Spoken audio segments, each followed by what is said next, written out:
मैं इस्लामुद्दीन खान और आप देख रहे हैं प्रहार टाइम्स। आपको बता दें कि कलवा मुमरा के विधायक जो है वो मुस्लिम लीग की जो फरहत शेख है उन पर कुछ टिप्पणी वगैरह की थी, जिसके बारे में मुमरा पुलिस स्टेशन में फरहत शेख शिकायत दर्ज करने की मांग की थी। उसको लेकर जो है आज यहाँ पर जानकारी लेने के लिए फरहत शेख आई थी। और साथ ही आपको बता दें कि राजन दादा किले जो है वो गाँव देवी रास्ता जो है कंक्रीटीकरण किया जा रहा है, उस वहाँ पर उन्होंने एक बयान दिया था कि उनके साथ जो है वर्षा में मीटिंग के दौरान फरहत शेख मौजूद थी। तो इस पूरे मामले को लेकर जो है हम फरहत शेख से बात करते हैं। आप मुमरा पुलिस स्टेशन आई थी, आपने शिकायत दर्ज करने की मांग की थी, क्या अपडेट है उसके बारे में क्या बताएं? अस्सलाम वालेकुम। देखिए कैसा है ना, लोग जो है हमसे पूछते हैं, लोग हमसे सवाल करते हैं कि इतना बड़ा इल्ज़ाम आपके ऊपर लगाया गया है। हमको पता है कि आप सही हो, हमको पता है कि आप हमेशा जो है इंसाफ के लिए लड़ते हो, और इतना बड़ा इल्ज़ाम अगर आप पर लगाया गया है तो इसके ऊपर क्या एक्शन हुआ है इसका। और यहाँ तक कि लोग सिर्फ मिलते जुलते नहीं, लोग आजकल सोशल मीडिया पे भी मुझसे पूछने लगे, मेरे कोई वीडियो के नीचे मुझे कमेंट्स करने लगे कि भाई ऐसे ऐसी चीज़ें आपने इसके ऊपर क्या एक्शन लिया। और लोग बाकायदा मुझे जिन्ना की पोती आप बोलने लगे हैं। तो अब ये आप क्या इससे ये नहीं साबित होता कि आपने हमारी बदनामी की है। तो इसके लिए हम लोग जो है ना, जैसे कि आप लोगों को पता है कि मैं ओपोशन पर थी उस वक्त, तो उस वक्त बैक टू बैक फॉलोअप नहीं हो पाया, लेकिन फिर भी मैंने अपनी कंप्लेंट उस वक्त दाखिल करवाई थी। और उसके बाद जो है वो रमज़ान का महीना चालू था, तो फिर वो मस्जिदों के ऊपर जो वो कार्रवाई वगैरह का ये सब वो मनसे के अविनाश यादव का जो मसला चल रहा था, तो किसी न किसी तरीके से ये लोगों ने मुझे टाला, बोला कभी ये तो कभी वो, कुछ ना कुछ बोल के इन्होंने हमें टाला। और आज जब हम इसके अलावा फिर हमने क्या किया, इनको ना अब मुझे जहाँ तक बात समझ में आए, जो मुझे लीगल चीज़ें पता है कि अगर यहाँ से अभी एफआईआर नहीं होती है तो मुझे कोर्ट मूव कर रहा है। तो मुझे ये भी बात पता थी, तो मैंने एक लीगल नोटिस जो है वो पुलिस स्टेशन में दे दी है, और डीसीपी वगैरह को भी आगे फॉरवर्ड कर दिया, ये लीगल नोटिस दिया है कि अब अगर कंप्लेंट नहीं की, आपने एक मामूली सी आप एनसी नहीं ले सकते हो। अरे ये मुमरा शहर है, यहाँ पर लोगों ने आपको सर पे चढ़ा के रखा है, बाहर जाओ, यहाँ पर मुमरा के बाहर जाओ, थाना में वर्तक नगर पुलिस स्टेशन और दूसरे पुलिस स्टेशन में देखो, नौपाड़ा पुलिस स्टेशन में, इनके ऊपर एनसी भी ले लेते हैं आराम से। यहाँ पर तो ये इन्वेस्टिगेशन भी करना नहीं चाहते। इन लोगों ने मेरे ऊपर ये कहा था, ये अभी बात निकली तो मैं आपको बताना चाहती हूँ।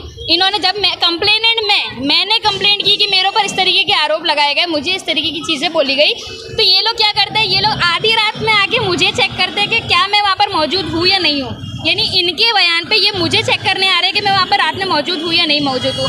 यानी आप जो बोल रहे हो, और अभी इनका स्टेटमेंट क्या है पता है, उन्होंने आपका नाम तो नहीं लिया ना, क्योंकि मैं आज अभी ये आखिरी बार यहाँ पर पुलिस स्टेशन में आई हूँ, और मैं अपडेट लेने आई थी कि क्या आप इसके ऊपर कोई कार्रवाई ये लोग की तरफ से होगी या नहीं होगी। और मुझे इन्होंने ये बोला है कि अब जो है उन्होंने एमएलए ने आपका नाम नहीं लिया कहीं पे। अरे जब नाम नहीं लिया, ओपोजिशन पे कौन बैठा था, मुस्लिम लीग से कौन है, बाकायदा उन्होंने बोला। अगर इतना ही नहीं तो आप वहाँ पर मुझे चेक करने क्यों आए थे?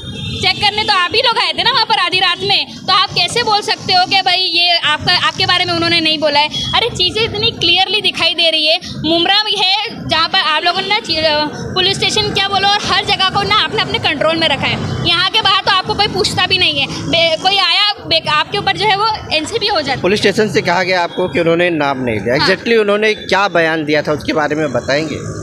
एमएलए ने क्या बयान दिया था, उन्होंने बाकायदा ये बोला था कि मेरी एक बहन जो मुस्लिम लीग पार्टी से है, हॉस्पिटल के बाहर उपोषण पे बैठती है और वो रात में जाके बिरयानी खा रही है, ये उन्होंने बोला था।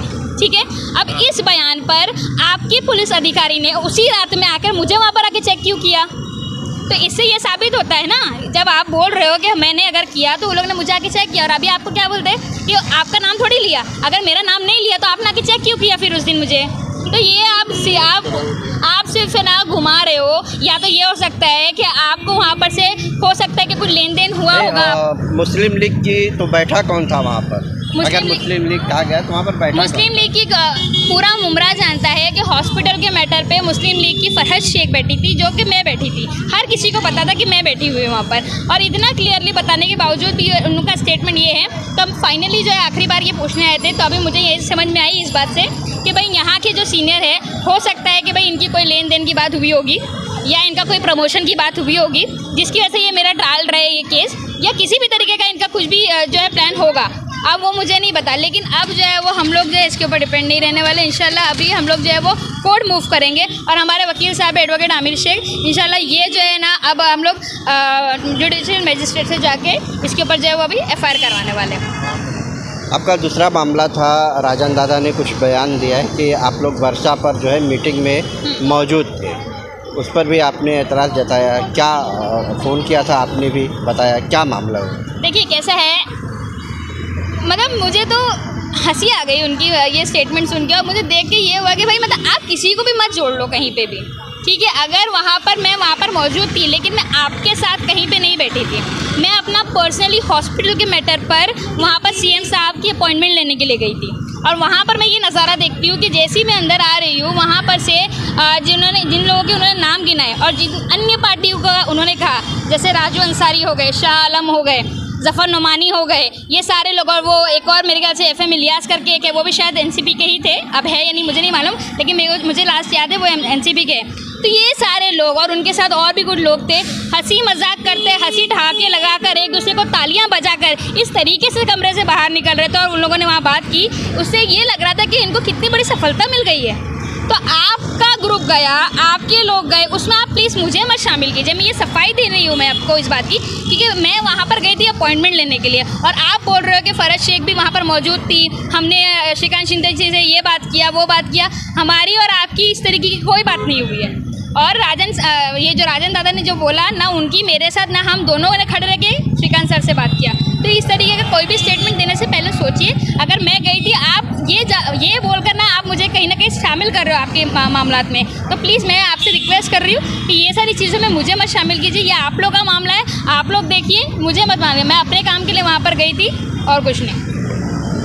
तो आपने सुना कि किस तरह से फरहद शेख ने बताया कि राजन दादा ने जो बयान दिया था कि फरहद शेख जो है वर्षा पर उनके साथ मीटिंग में थी, तो फरहद शेख ने इस बात का खंडन किया है कि बहरहाल वो वहाँ पर गई थी, लेकिन जो मीटिंग हुई वो उनके साथ नहीं थी, अपना पर्सनल मामला, हॉस्पिटल का मामला लेकर गई हुई थी। जो वहाँ पर पहुँचने के बाद उनसे बातचीत वगैरह भी हुई, लेकिन इनके साथ मीटिंग में नहीं थी, इस बात का इन्होंने खंडन किया है।